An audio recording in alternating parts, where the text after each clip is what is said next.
A phone sits dark on a desk while someone keeps glancing at the blank glass. The thumb reaches over and taps the screen before the person seems to decide to do it. The messaging app opens and shows the same empty inbox it showed 40 seconds ago.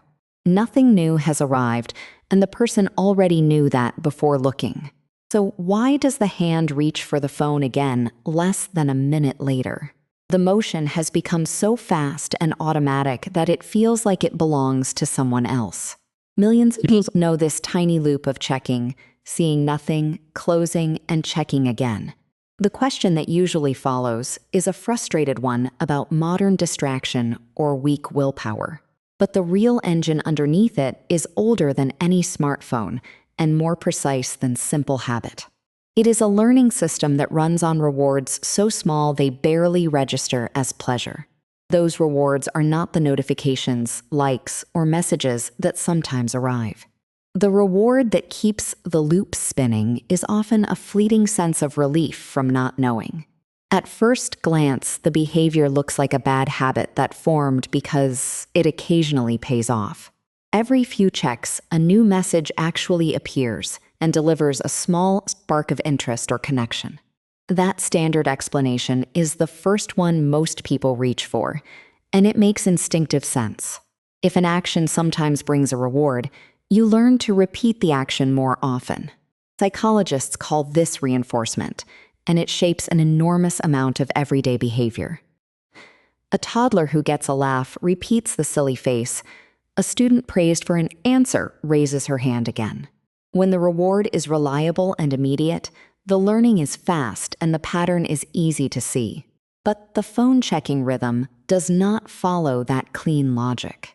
Most checks end with nothing, and the person already knows the odds are low.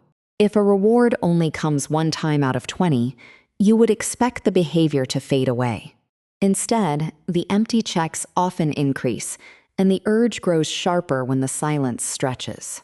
That is the first clue that a different and deeper mechanism is fueling the repetition. A powerful experiment from decades ago can help make the invisible visible. A researcher placed a pigeon in a small chamber with a small disc that could be pecked.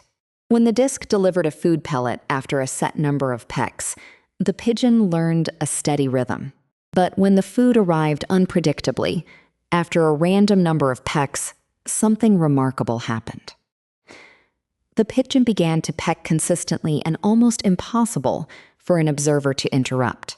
The unpredictable reward created a pattern that was harder to build, but much harder to break. Behavior that is reinforced on an unpredictable schedule becomes extraordinarily persistent and resistant to giving up. That pattern, called a variable ratio schedule, is precisely what lives inside the blank screen on the desk. Every check is like a small bet placed on a slot machine that sometimes pays out without warning. The machine does not need to pay often. It only needs to pay at moments that cannot be predicted. When the next reward could arrive on the very next tap, the brain treats every tap as worth the effort. But the comparison to a slot machine misses one part of the story that is quietly important. The pigeon was working for food, while the person staring at the empty inbox rarely gets anything that concrete. Most checks produce no new information, no praise, and no external reward at all. So why does the action keep happening when the external payoff is so thin and unreliable? The second reward is internal, and it hides inside the feeling of the moment just after the check. The moment is the tiny psychological relief that arrives when uncertainty is resolved. Before the tap, there is a quiet, uncomfortable open loop in the mind. An unanswered question hovers. Has someone responded? Was the message seen? Did anything change while I was away? The phone is a machine that converts that open question into a closed one with one brief gesture. When the screen loads and shows nothing new, the loop does not stay open. The question finally receives an answer, even though the answer is no. That resolution is a tiny cognitive reward, a moment of knowing after a period of not knowing. The brain's reward system responds not just to pleasant surprises, but also to the removal of uncertainty. A small dose of chemical signals that push toward action gets released when expectation is being shaped. The system that drives this is less about pleasure and more about the anticipation of resolving a question. A slot machine player is not purely chasing the jackpot, but also the repeated closure of each spin. Checking the inbox offers that same closure at high speed and with almost no real effort. Each time the app opens, the mind gets to close the current unknown and reset the question. That is why the urge to check can return within seconds of the last check. The resolution lasts only until a new thought arises, a new sliver of curiosity about whether something has arrived. The cue for the next check can be as small as a breath, a shift in posture, or a momentary pause in a task. The routine is the reach and the tap. The reward is the answer, whatever the answer turns out to be. The habit loop of cue, routine, and reward is reinforced by the quiet satisfaction of knowing. What makes this loop so sticky is that the reward never fails. Even a completely empty inbox delivers the answer you were seeking, and that answer ends the tension for a few moments. Now, the ordinary scene at the desk starts to look different. The person is not simply addicted to a glowing rectangle, and willpower is not the whole story. The hand is being pulled by a learning system that uses tiny internal rewards to resolve tiny internal uncertainties. Those uncertainties multiply any time the mind is idle, bored, anxious, or waiting for something important. The more important the anticipated message feels, the heavier the unanswered question becomes. The heaviness makes the relief of checking feel proportionally larger, even when the screen is empty. This helps explain why the urge intensifies during a difficult conversation, a job application, or a strained friendship. The phone becomes a tool for quieting mental noise, one tap at a time. The cost of this quieting is that attention gets fractured into smaller and smaller pieces. A 10-minute work session might be interrupted by a dozen answer-seeking glances. Each glance pulls the mind out of one story and drops it into another tiny loop of prediction and resolution. The person might finish the morning feeling busy without remembering what was truly completed. The problem is not that the habit is strong, but that the relief is real and immediate. A helpful suggestion would be to turn off notifications, but that only removes the loudest external cues.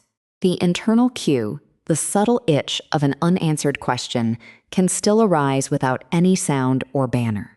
Even in a completely silent and dimmed setting, the mind will generate its own reasons to check. The central reversal is this: the loop survives not because the reward is big, but because the uncertainty is constant. As long as the mind treats an unknown as a problem that demands solving, the checking will continue. The action is not driven by hope for a great message nearly as much as by the need to escape not knowing. You cannot overpower a system this fundamental by simply trying harder to resist the urge. The urge is not a sign of weakness. It is a sign that your brain is doing exactly what it learned to do. The learning was shaped by thousands of repetitions, where a small internal reward followed a small internal distress. Breaking the loop begins not with removing the phone, but with changing your relationship to the open question. You can learn to notice the itch of not knowing and let it sit for a while without scratching it. Return once more to the desk with the dark phone and the person who keeps glancing. Now, the glance is not a failure. It is a signal that an unanswered question has taken shape in the mind. The person can notice the shape, name it gently, and decide not to answer it immediately. The first few seconds of letting the question hang can feel uncomfortable and urgent. The discomfort is not a command. It is just a feeling that passes more quickly than expected. Each time the loop is paused, the brain learns that uncertainty is survivable without immediate resolution. A new tiny reward begins to form. The small feeling of agency that comes from choosing a different response. The hand may still move toward the device, But now there is a brief moment of choice inside the motion. That pause is the space where the old pattern can be updated rather than repeated. Many everyday routines are held together by invisible internal rewards that settle a quiet inner unease. The snack pulled from the cupboard, the tab reopened, the praise sought from a familiar person. In each case, the external reward matters less than the immediate reduction of a small, unsettled feeling. Becoming curious about that feeling, rather than trying to crush it, changes the entire equation. The tiny rewards are still there, but they no longer get to drive without your awareness in the seat. Person who once checked the empty screen 40 times an hour now finishes a thought before reaching. And in that pause, understanding takes the place of the loop.